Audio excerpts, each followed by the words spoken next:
ധൈര്യമേകുന്ന ശബ്ദമേ, ആശയേകുന്ന ദീപമേ,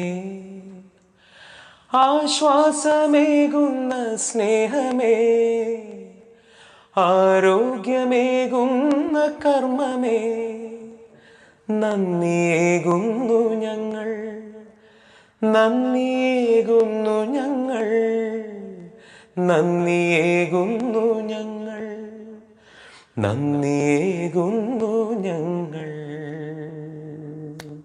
നന്ദിയുണ്ട് വിധു. ഞാൻ വിധു എഴുതി കമ്പോസ് ചെയ്ത് ടീച്ചർക്ക് വേണ്ടി പ്രത്യേകം പാടിയവർ. എനിക്ക് വേണ്ടി അല്ല ബ്രിട്ടാസ്, വിധു പാടുന്നത് ഈ നടത്തുന്ന ഈ പ്രവർത്തനം ടീച്ചറിലൂടെ കേരളത്തിന് വേണ്ടി.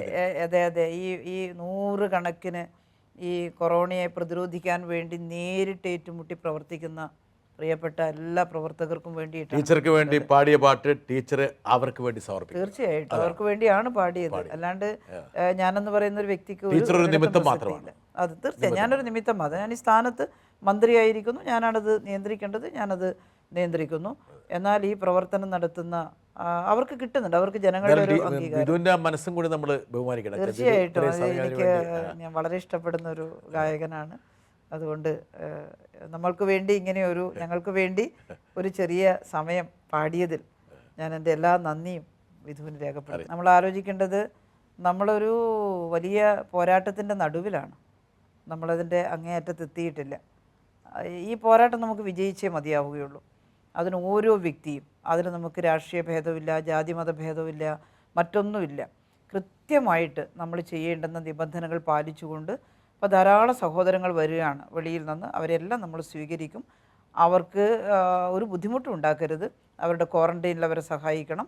അവർ നമ്മളോട് സഹകരിക്കും. അവരെല്ലാം ക്വാറൻറ്റൈൻ കൃത്യമായിട്ട് പാലിക്കും. എന്നാൽ നമ്മളുടെ നല്ല വിജിലൻസ് ഉണ്ടാകണം. അവിടെ ചെന്ന് അവർ ക്വാറൻറ്റൈനിൽ ഇരിക്കുന്നു എന്ന് ഉറപ്പ് വരുത്താൻ മാത്രമല്ല പോകേണ്ടത്. അവർക്ക് എന്തെങ്കിലും പ്രയാസം ഉണ്ടെങ്കിൽ ഓരോ ഗ്രാമവും അത് ഏറ്റെടുത്താൽ നമുക്ക് എളുപ്പമായി. അതുകൊണ്ട് അത് ചെയ്യണം. രണ്ടാമത്, ഈ വൈറസിനെ തടഞ്ഞു നിർത്താനുള്ള എല്ലാ നിബന്ധനകളും പാലിക്കണം. പുറത്ത് പോകുമ്പോൾ മാസ്ക് ധരിച്ചിട്ട് മാത്രമേ പോകാവൂ. കൈകൾ ഇടയ്ക്കിടയ്ക്ക് സോപ്പിട്ട് കഴുകണം. അതുപോലെ തന്നെ സാനിറ്റൈസർ ഉണ്ടെങ്കിൽ അത് ഉപയോഗിക്കണം. അതുപോലെ ഈ വ്യക്തിപരമായിട്ടുള്ള അകലം. നമുക്ക് സമരം ചെയ്യാം, നമുക്ക് കല്യാണത്തിന് കൂടാം. പക്ഷേ ഗവൺമെൻറ് ഈ സമയത്ത് പറഞ്ഞിട്ടുള്ള ഒരു ലിമിറ്റഡ് ആയിട്ടുള്ള നമ്പറുണ്ട്. ഒരു 5-ൽ കൂടുതൽ ആളുകൾ ഒരു സമരമുഖത്തും കൂട്ടായിട്ട് നിൽക്കരുത്.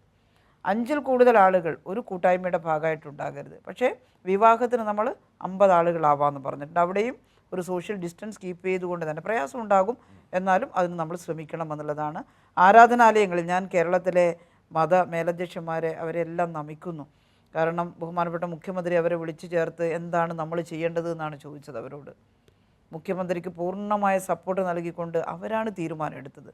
ഇപ്പോൾ പള്ളികളിലും അമ്പലങ്ങളിലും ഒന്നും കൂട്ടപ്രാർത്ഥന വേണ്ട, പിന്നെ ഉത്സവാഘോഷങ്ങൾ വേണ്ട, അവർ തീരുമാനിച്ചു.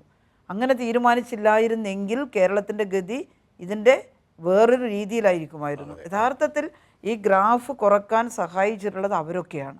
അതുകൊണ്ട് നല്ല പ്രവർത്തനങ്ങൾ ഇനിയും നമുക്ക് തുടരണം.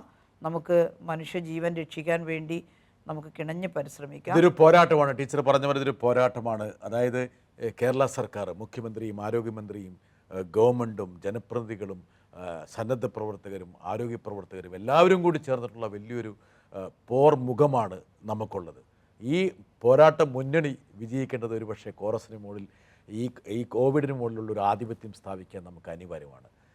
വളരെയധികം സമയം നമുക്ക് വേണ്ടി ചിലവഴിച്ച നമ്മുടെ പ്രിയങ്കരിയായിട്ടുള്ള ആരോഗ്യമന്ത്രി ശൈലജ ടീച്ചറിന് ഞാൻ പ്രേക്ഷകരുടെ പേരിൽ നന്ദി പറയുന്നു. ടീച്ചർ ഇത്രയും സമയം ഞങ്ങൾക്ക് വേണ്ടി ചിലവഴിച്ചത് നന്ദി.